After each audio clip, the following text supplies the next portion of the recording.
In the midst of very bad entertainment being put out today and the holy culture war that is being led between huge movie-making companies and publishers and huge influencers on YouTube who think that they can defeat Marvel in one way or another, it is important that we focus on the actual stories that made us geeks and nerds. And that is why I'm here, European Law, to bring you reviews of some good literature. And this is issue 1 of a comic book that not many people remember. Enjoy.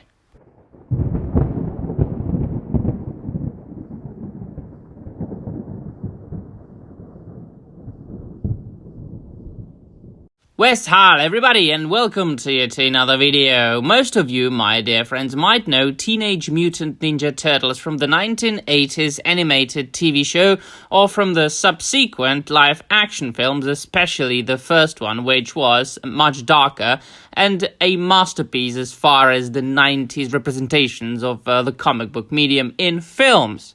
And also, some of you might know it from the more recent iterations, such as Michael Bay movies, but only very few people today know that Teenage Mutant Ninja Turtles were actually born in the first half of the 1980s in Mirage Comics, created by Kevin Eastman and Peter Laird, and they were very much different from the pizza-loving Cowabunga Ninja Turtles from the animated TV show. It was dark and gritty and grim comic book in which, well, the main villain, the Shredder, perished in the first issue and then was, of course, brought back. And all this spawned this huge franchise and IP that was driven by this TV show and by toys, by Playmates. But what is more interesting is that when all this turtle mania was waning in the middle of the 1990s, after 2 very successful volumes or runs or series of comic books by Mirage Comics, and then by Archie, and then in the end of the animated TV show run, the rights to publish it and to write it and to draw it went to Image Comics, which is the representation of the 1990s action comics. And so the creators, Peter Laird and Kevin Eastman, made a deal with Image Comics and with Eric Larson, and one of the co-creators and co-owners of the company, to make Teenage Mutant Ninja Turtles great again and popular again. And I have decided to review the first issue. Fortunately for you and everybody, this entire series has just recently come out in collected editions called Teenage Mutant Ninja Turtles Urban Legends, and they were colored because originally the TMNT comic books were black and white, and the Ninja Turtles were indistinguishable from each other, of course, distinguishable only by their weapons and by calling each other their names. From the very beginning, from the get-go in the Mirage Comics, the old one, they had all red bandanas on the covers, and on the inside they were black and white. And this is what was replicated in this 1996 issue 1 of Teenage Mutant Ninja Turtles, which it really shows all the aspects of the 1990s comic books, because 1990s comics were very, very much known for their action-packed stories, overly buffed heroes, a lot of pouches, a lot of huge guns. Everything was exaggerated, and the emphasis was put on artwork more so than on good story or storytelling. And a lot of people don't like the 1990s comic books, but I always consider it to be the golden age for comics, at least for myself. So where we start with this first issue of the TMNT from 96 is in medias res.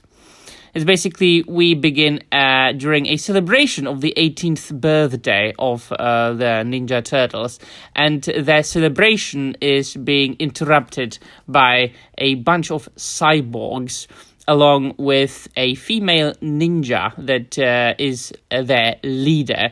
Now, already there you can realize and you can see the return to the original inspiration that served Kevin Eastman and Peter Laird, the original creators, and that is the grim and dark comic books from the 1980s, when they started being for more mature audiences, like Frank Miller's comic books and so on and so forth. Frank Miller was actually one of the most important influences as well as the character of Daredevil, because not everybody knows that.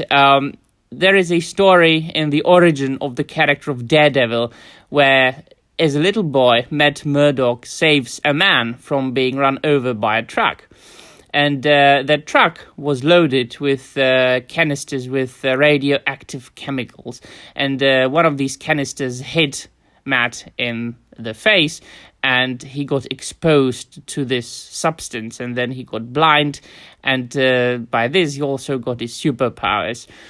And at the beginning of the original Ninja Turtles comic books, the boy was holding a bowl with four pet turtles, and those turtles then, as a result of this accident, fell into a sewer along with one of the canisters, and they got exposed to the chemicals, to the mutagen, and they became the Ninja Turtles as well. And then Splinter found them, and he got exposed as well, and the rest is history. And so here we can see the inspiration, especially if you look at this image. This is the leader of the cyborgs that attacked Ninja Turtles and Splinter in the midst of the birthday celebration. And so she looks exactly like the characters drawn by Todd McFarlane and Rob Liefeld and other famous artists from the 1990s, like Portacio or Silvestri and so on and so forth. And then, fortunately for everybody, as I said, there's a little magic here being recolored for the new collected editions.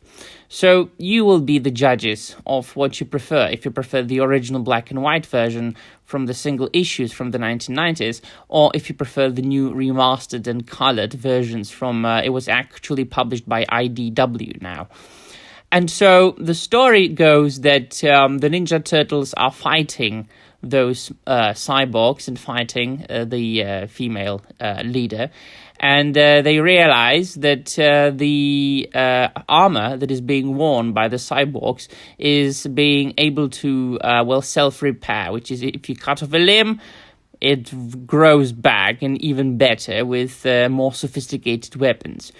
And now we start to see some changes and some extremes, because, as I said, the 1990s were full of extremes as far as comic books go. There was a need to distinguish between the four Ninja Turtles, because once again, originally this comic book was black and white. So what Eric Larson decided to do is to give each and every single Ninja Turtles a distinctive feature, physical feature. But he made it in that they maimed most of the turtles. So one of them got severely wounded by a fall from a helicopter, and he became one of the cyborgs. So he was basically a Teenage Mutant Cyborg ninja mutant. And another one was shot in the face by lasers, and he started wearing Casey Jones's masks. And another one, it was, I think, Leonardo, he lost his hand, so he had a cybernetic hand, and Michelangelo stayed the same. A lucky guy, wasn't he?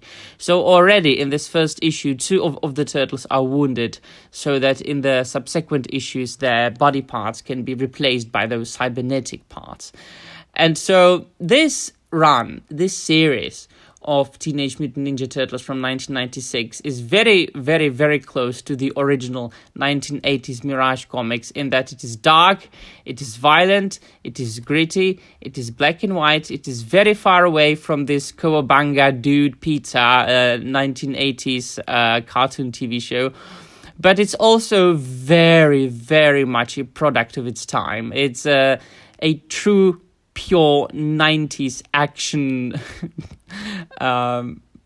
like comic book that is of an acquired taste. Not everybody will like it, not everybody will enjoy it, but it's 100% better than anything of this particular medium that is being put out today by both the mainstream and the independent scene.